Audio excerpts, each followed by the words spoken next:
resources. Like, this is in nature all the time.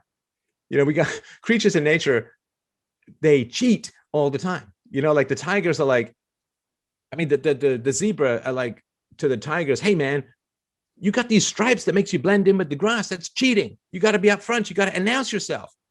And the birds that raise the cuckoo, right, lays its eggs in other birds' nests. It's like, you're cheating. You're just taking care of the fact that we like big eggs because we don't have a cap out on the size of things that we like. So it's cheating, man. Now, the anglerfish down in the ocean, they got a light brighter than my forehead, right? And they, hey man, we just, we're just curious about light, and then you eat us. That's cheating. Deception and fraud and lying, so to speak, is all over the place in nature. And you take thou shalt not bear false witness out of the moral conscience of mankind. And lying to gain resources is perfectly morally acceptable. It is perfectly morally acceptable. Like, if you're in a dogfight in the Second World War, this was a big thing. I wrote a whole novel about the First World War to the Second World War. It's available for free if you want, freedomain.com/almost. And one of the things that would happen is if you were attacking enemy fighters, you'd come with this, the sun would be behind you because, you look around and all you see is the sun. You don't see the planes kind of coming out of the sun, right? Is that cheating? No. Is it fair? It doesn't mean anything. Fair is for morals.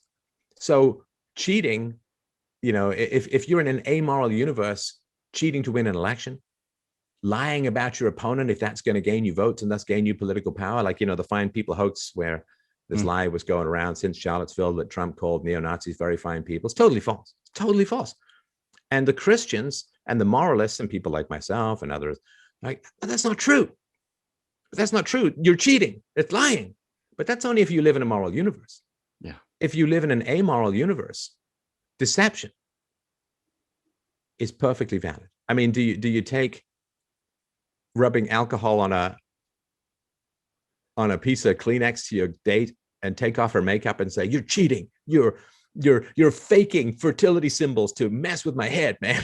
No, I mean, makeup is just part of the game. It's a tool of the trade. If a guy rents a Lamborghini for the night and then goes out picking up women, turns out he can barely afford the rental, is he immoral, lying, cheating, wrong, immoral? It's just a dating strategy. It's a mating strategy, right? And so when you live, and you can see this all the time, people on the right say to the people on the left, oh, but you had this stance in the past, and now you have this stance now, and it's totally contradictory, and it's hypocritical, and the whataboutism. And in the past, there were kids in cages. Now they're children migrant facilities with rainbows and unicorns and all of that. Well, it's like, of course, that's like saying to the cheetah, well, you went really slow, and then you went really fast. Which is it? You're contradicting yourself. It's like, no, I went really slow when I was creeping up. When I was close enough to attack, boom, I'm out of the gate like a bat out of the hell, right? And so it's like saying to the lion, well, all you do, I think this is where the word comes from, all you do, you're just lying around, all you do is lying around, and then you move like the wind. Which is it?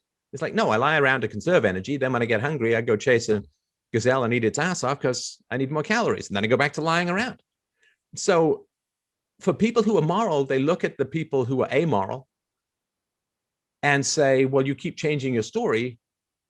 But that's like, look, they're in pursuit of power. Of course, they're going to change their story. It's like, if you ever seen the videos of like the little rabbit running across the tundra, and what's the rabbit doing? It's changing directions all the time. And what's the wolf that's chasing it doing? It's changing directions all the time. And all the people on the right are saying to the wolf, well, you keep changing direction. You're contradicting yourself. You go forward, backwards, left, right, no pattern. It's like, no, there is a pattern. It's a very clear pattern. The pattern is they want the rabbit being political power and putting you in cages. So yeah, the fact that they're twisting and turning and changing this, of course they are, because they live in an amoral Nietzschean will to power universe without ethics.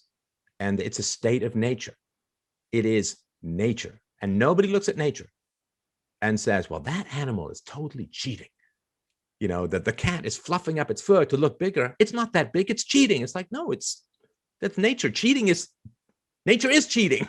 Nature is cheating and lying and subterfuge and sneaking up. And that's what nature is. I mean, that's why the animals run in a herd, so that they can avoid the predators or kick the predators. I mean, they're not cheating. It's just the game. The game is whoever gets the resources wins. And that's where we're heading to. And that's just not a place for moral philosophy in particular. You can identify it as we're doing in the show, but you can't fix it until morals come back. And morals coming back, it's a it's a lot easier to lose your keys sometimes than it is to find it. And it's a lot easier to lose your morals than it is to get them back. Yes.